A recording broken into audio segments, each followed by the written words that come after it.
Hello children. Today we will see how we can draw a still life in pencil. Still life which you might have been doing in school or in other classes means we draw objects which are kept in front of us. The purpose of practicing still life is to develop your abilities and skills to draw almost anything as accurately as possible. Because if you draw well, you obviously paint well. After all, what is painting? Painting is drawing with the brush. So for you children today, I have come with some simple ideas of drawing objects which are kept in front of you. Of course, keeping actual objects in front of me and drawing them is beyond the scope of this video. But all the same, I'll give you some hints and tips on how to go about drawing some objects. Say for example, some fruits. So here, in still life in pencil today, we'll make use of half the size of A4 paper. Don't go in for a larger paper, because even A4 paper will become too large for a pencil drawing. Therefore, use half the size of an A4 paper, drawing paper, and make use of 2B and 6B pencils. So I start by drawing somewhere lower down on the paper, little lower down, lower than the half. I draw a flat oval. Not a very broad one, a compressed or a flat oval.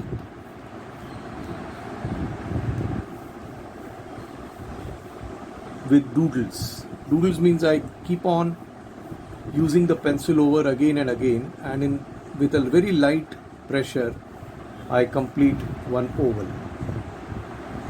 Then I don't bother about the accuracy of the oval at this stage, and then in the center of the oval I draw one horizontal line. Mind you, do not press the pencil at all. You must always draw in light pencil. Now, on top of this line, somewhere in the center, I draw two circles which touch each other, and they touch the horizontal line also. So here is one circle which touches this line, and another circle of the same size which touches the earlier circle and it touches the horizontal line as well.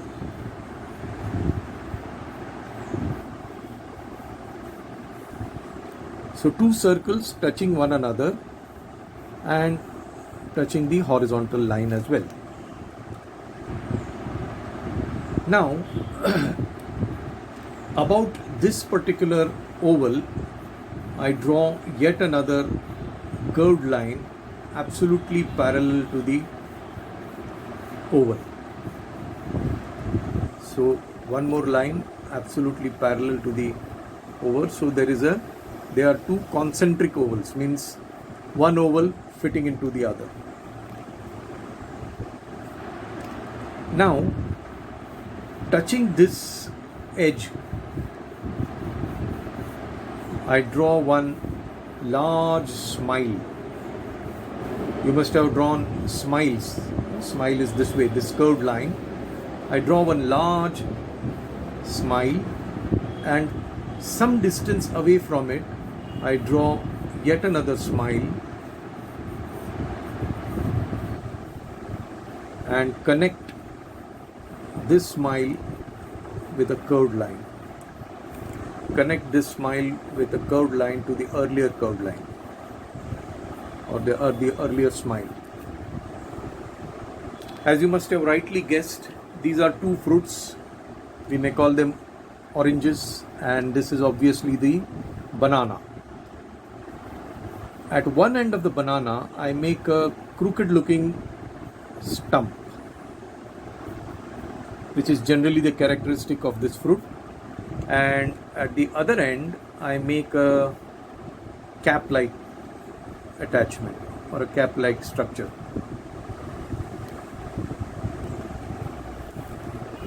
Outside this oval, and on top of the oval, I'll make yet another circle of the same size approximately.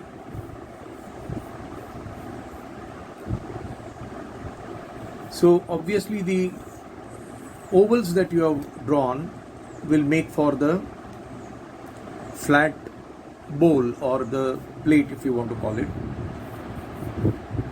And I can show a gentle curved line to complete the so-called bowl or a dish or whatever you may call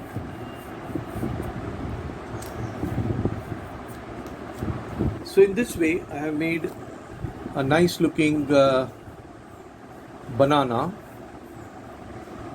placed in front of two oranges. I'll make them a little larger. Two oranges, and this I am going to convert into an apple. Now after all these lines have been done, I will make use of an eraser and rub out all the lines which interfere with the fruit. Like I'll wipe out all these lines which are passing through the banana.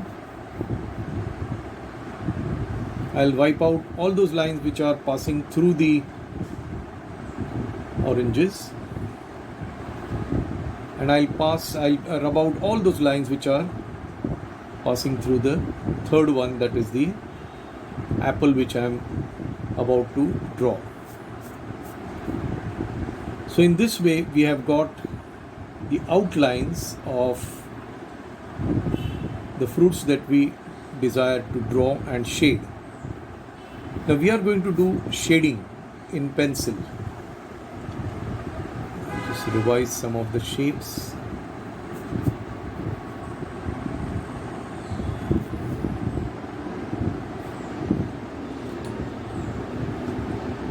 The apple, as all of you are aware, is broad at the top and gently or just a bit tapers or becomes a little narrow, and at the top of the apple you often find a depression or a notch where there is a point of attachment, right? So this is my outline for the still life of fruit that I am wanting to do in pencil. Now since pencil has a point, it is not advisable to make very large drawings because then it becomes difficult to control. Although you can make, it's not that nobody can make large pencil works, but it's meaningless. So we can always draw short or small on half size of A4 and then start with the shading.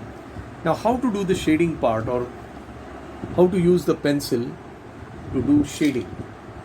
I make use of a 6B or a 8B, and here I'll just draw one small line which very often is indicated, is seen on the banana. A ridge, sort of a ridge which is often prominent in the banana. Here it is. Then I begin the shading part. That means I'll have to do darks and lights to indicate the various parts of the fruits. Now for that purpose I am going to make use of a rough paper or a scrap paper and keep it underneath my palm so that I don't smudge the pencil lines, because this very often happens that while you start shading, the other areas become smudged with the palm of your hand. Now for this part of the banana, I make use of the tip of the pencil and haphazardly just add a few strokes with some pressure, trying to make it dark. The banana has got a stalk with which it is attached to the main part or the other bananas, and so I just add strokes of the pencil to show the stump. Then I presume light is striking from the top right side. With short choppy strokes packed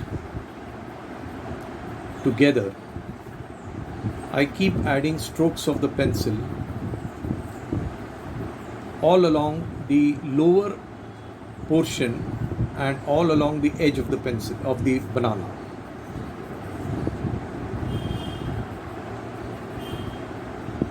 Mind you, all the while, this paper, this scrap paper, must remain underneath your palm.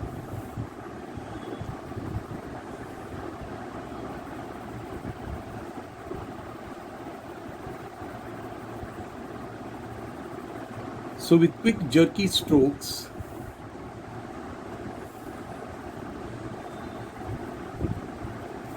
I add this entire band of what we call as tone. Tone means dark or light. So there is a dark tone all over on the lower side of the banana, because the light is striking from the top. Then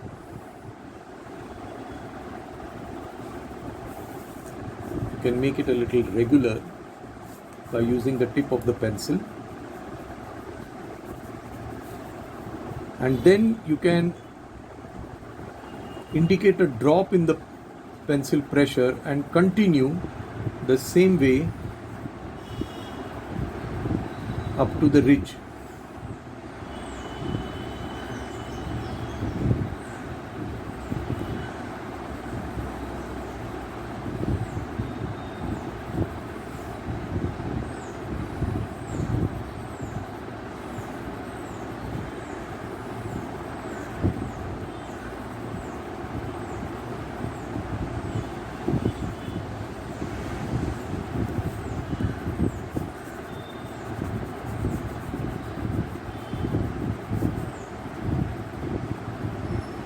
So here I use a lot of pressure. Then on the middle portion I use little pressure.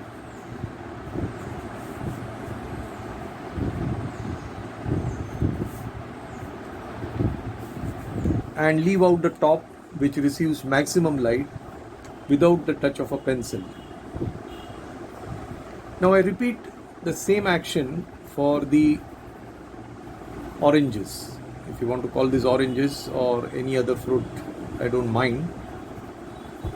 We'll call them oranges, and we will repeat the same strokes all along the lower portion, and then gradually reducing the pressure over the pencil,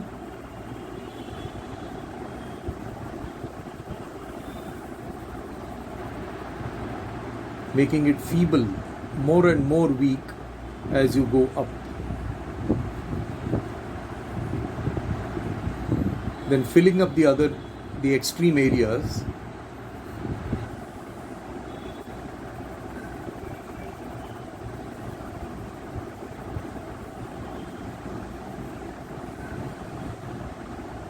So it looks like a sphere and indicates some point of attachment here. The same way, repeat the strokes for the other orange.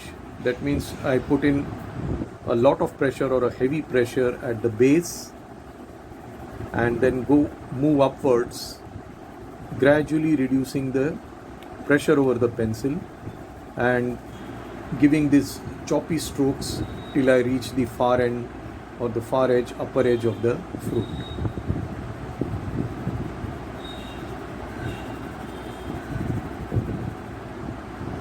There are various ways of shading.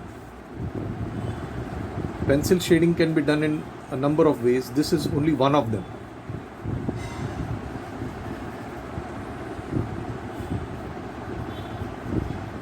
Now to separate the two oranges, I add some darker stroke in between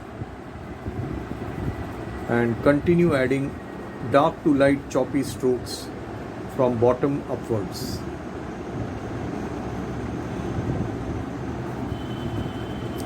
I add a point of attachment here as well. So here we have 3 fruits, and on the banana, very often you will find very dark and irregular patches, almost blackish or very dark brown patches which are very irregular shapes, something like maps of areas, and also some spots and dots. It is said that the bananas with lots of dots are the sweetest of all. So here I indicate some of these dark patches by loading the pencil with lot of pressure so as to make some very dark patches. They exist all over on the skin of the banana.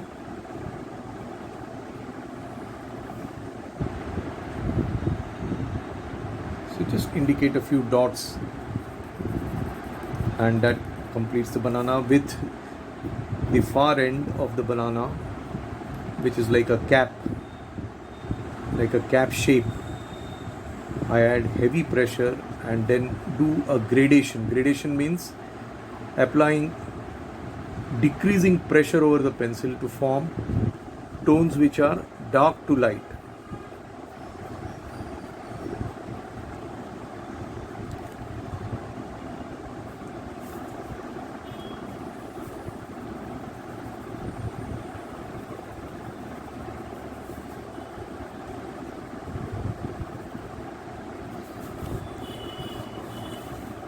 Now the apple.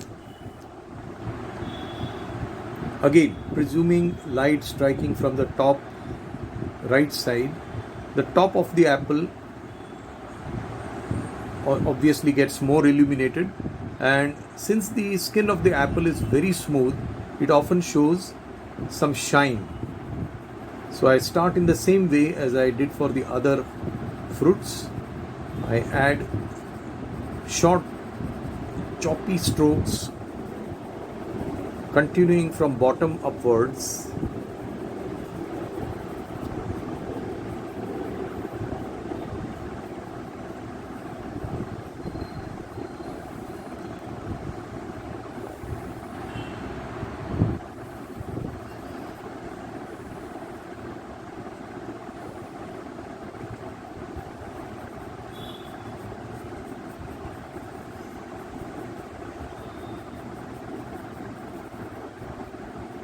Reducing the pressure over the pencil as I go upwards, and especially when it comes from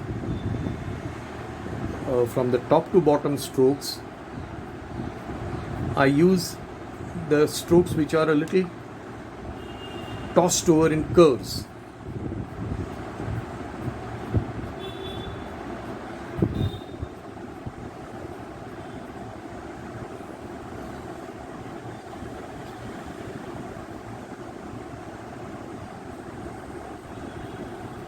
Reverse the strokes when it comes to filling in the upper notch or the depression.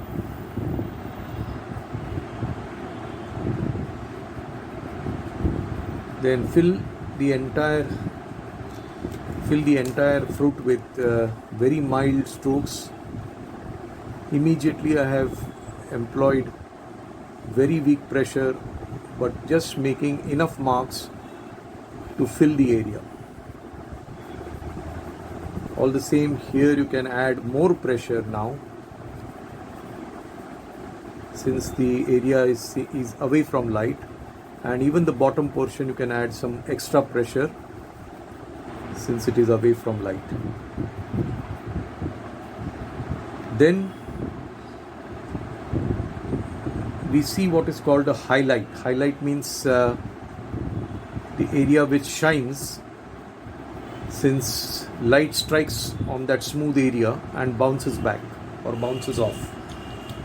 So I make use of the eraser, a clean eraser, and just add and just lift off by rubbing some of the area so as to create a shine.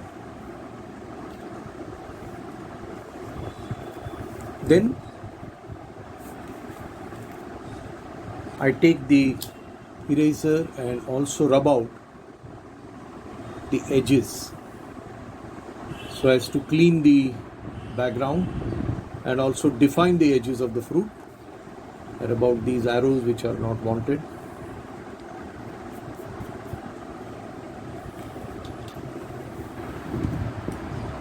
And I even define with gentle pressure the edges of the plate.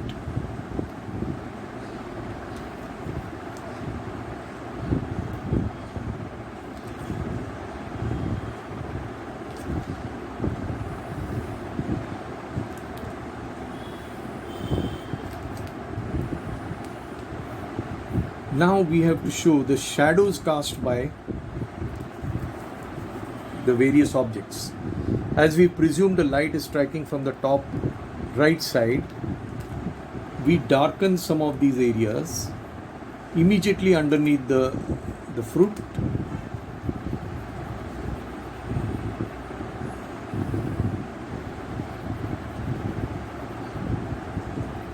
So the inner side of the plate becomes very dark, but the shadow also tries to step up on the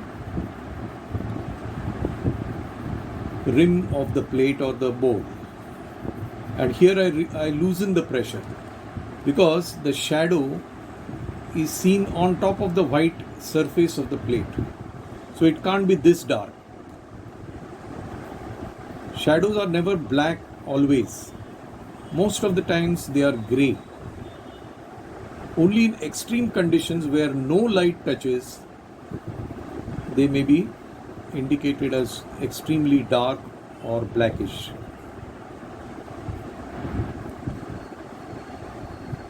So here it is, the shadow cast by the banana, then the shadow cast by the plate itself or the bowl itself.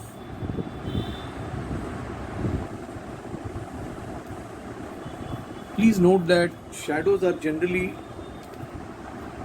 very dark where they originate, at the point of origin, and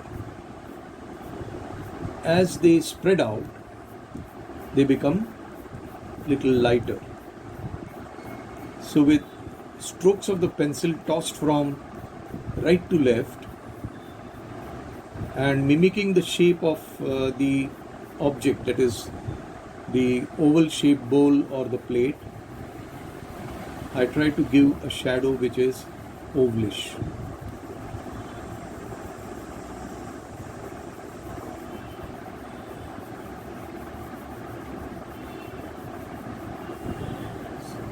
So varying pressures over the pencil is the secret to good shading work.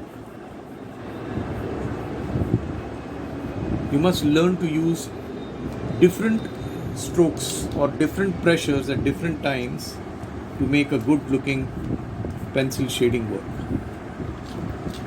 I may even show some shadow area underneath the edge of the rim, as also some of the area underneath the banana inside the plate or the bowl.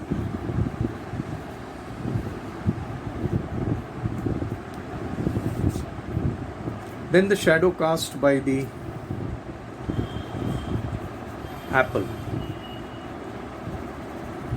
darkest where it originates and becoming feeble or weak as it spreads.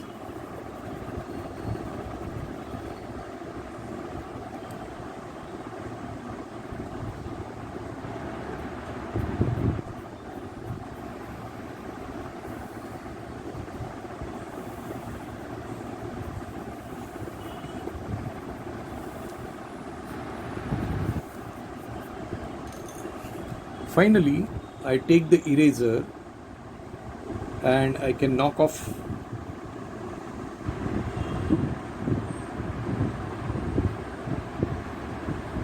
all the dirt or the dust, give a little ovalish shape to the shadow,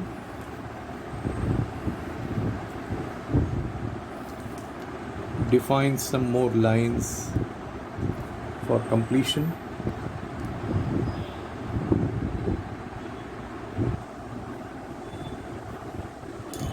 And make use of a flat brush to brush off all the debris.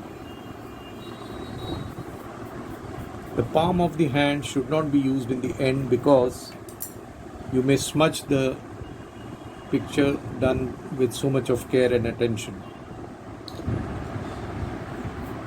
So there you are, a nice still life of fruit